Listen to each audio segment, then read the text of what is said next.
Hola chicos, hoy vamos a continuar con la clase de materiales poliméricos y en particular hoy vamos a aprender a resolver un par de problemas prácticos que nos va a ayudar o les va a ayudar mejor dicho a resolver el práctico para finalizar esta unidad la próxima semana. Vamos a empezar con un ejemplo. Dice, un copolímero está formado por un 15% en peso de poliacetato de vinilo, PBA por sus siglas en inglés, y 85% en peso de policloruro de vinilo, o PVC. Determine la fracción molar de cada componente. Entonces nosotros vamos a suponer, como no tenemos datos de peso, vamos a suponer que vamos a trabajar o que estamos trabajando con los 100 gramos que corresponden al 100%. Si se parte de una base de 100 gramos de copolímero, entonces se tienen 15 gramos de PBA y 85 gramos de PVC. Primero se determina el número de moles de cada componente que se tiene y luego se calculan las fracciones molar de cada uno. Los moles del poliacetato de vinilo. El peso molecular del mero del poliacetato de vinilo o PBA se obtiene sumando las masas atómicas de los átomos de acuerdo con la fórmula estructural para el mero del PBA. Aquí tenemos las estructuras, fíjense, tenemos la del poliacetato de vinilo y la del policloruro de vinilo. El policloruro de vinilo es la figura B y el poliacetato de vinilo es la figura A. ¿Sí? Aquí tenemos las estructuras de los meros. Recuerden que no es el polímero completo, sino que es el mero, de los cuales nosotros vamos a sacar el peso molecular. El peso molecular del PBA lo tenemos acá, que son 86 gramos por mol, que sale por supuesto de sumar los pesos atómicos de cada uno de los átomos que componen esa estructura. Entonces el número de moles del PBA en 100 gramos de copolímero va a ser la masa, que nosotros la tomamos como 15 gramos, dividido en el peso molecular del mero, que es 86 gramos por mol. De la misma manera vamos a hacer para el policloruro de vinilo. En el peso molecular del mero del PVC se obtiene haciendo la sumatoria de la cantidad de átomos por sus respectivos pesos atómicos de cada uno. Haciendo esa sumatoria nos da 62,5 gramos por mol. El número de moles del PVC en 100 gramos del copolímero va a ser los 85 gramos que teníamos inicialmente dividido el peso molecular, que es 62,5, y ese resultado me da 1,36 moles. Entonces la fracción molar o la fracción mol del PBA va a ser los moles del PBA sobre los moles totales, y eso me da un resultado de 0,113. Y para calcular la fracción en mol del PVC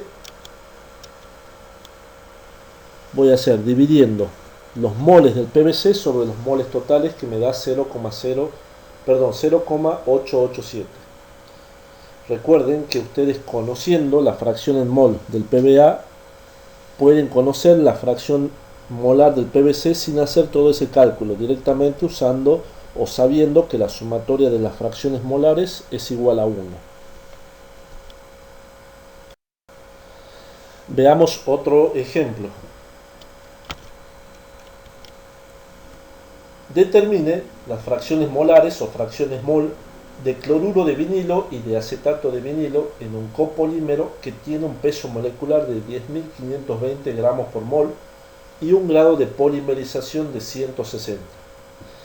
Entonces, por lo que vemos en el enunciado, vamos a usar algunos conceptos que habíamos visto en algunas clases anteriores, que es el grado de polimerización y el peso molecular promedio. Entonces, del problema anterior, el peso molecular del mero de PVC es 62,5 gramos por mol y el del mero del PBA es 86 gramos por mol. ¿Sí? Nos vamos a ahorrar el cálculo que hicimos con el problema anterior. Puesto que la suma de las fracciones mol o fracciones molares de policloruro de vinilo, que lo vamos a simbolizar como FBC, y de poliacetato de vinilo, que lo vamos a poner como FBA, es la sumatoria de las fracciones son iguales a 1. Además, lo que nosotros sabemos es que para poder calcular el peso molecular promedio del mero va a ser igual a ¿qué? A la suma del producto de la fracción molar por el peso molecular de cada uno de los meros. Entonces tenemos el peso molecular promedio del mero va a ser igual a FBC por el peso molecular de BC, más FBA, que es la fracción, por el peso molecular de BA. De la primera ecuación, lo que podemos hacer es despejar la fracción del BA. FBA va a ser igual a 1 menos FBC. Entonces, ¿qué hacemos con esa última ecuación? La reemplazamos en la segunda, en la que corresponde al peso molecular promedio del mero. Es decir, el peso molecular promedio del mero me va a quedar igual a FBC por peso molecular de BC, que me queda en forma idéntica a la segunda, más, y ahí vamos a reemplazar el FBA, ¿sí?, por 1 menos FBC, por el peso molecular de BA. Vamos a dejar esa ecuación así como está para trabajarla después. Y ahora vamos a usar la definición de grado de polimerización, cuya definición era el peso molecular del polímero, que está en gramos por mol, dividido el peso molecular de un mero, que está en gramos por mero. Entonces despejamos el peso molecular promedio del mero, que va a ser igual al peso molecular del polímero dividido el grado de polimerización. Reemplazamos los valores porque conocemos, según el enunciado, el peso molecular del polímero, que es 10.520, dividido en el grado de polimerización, que es igual a 160. Reemplazamos y obtenemos el valor de 65,75 gramos por mol por mero. Ahora vamos a trabajar con estas dos últimas ecuaciones que vimos. Tenemos el peso molecular del mero y el valor del peso molecular promedio del mero.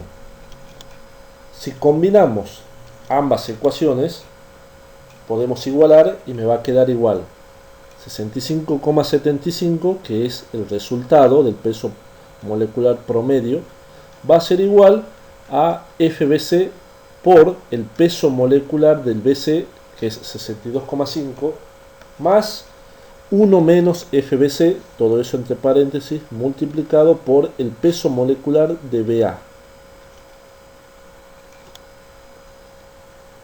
Como aquí tengo una ecuación con una sola incógnita, lo trabajamos en forma matemática y vamos a lograr obtener la fracción de BC, que va a ser igual a 0,86. Y como dijimos en el problema anterior, para poder simplificar los cálculos, aquí vamos a utilizar la ecuación de que la sumatoria de las fracciones va a ser igual a 1. Por lo tanto, la fracción de BA va a ser igual a 1 menos FBC. Reemplazamos los valores y obtenemos la fracción molar de FBA, que es igual a 0,14. Una manera de verificar, ya saben, es haciendo la sumatoria de FBC más FBA, me va a quedar igual a 1.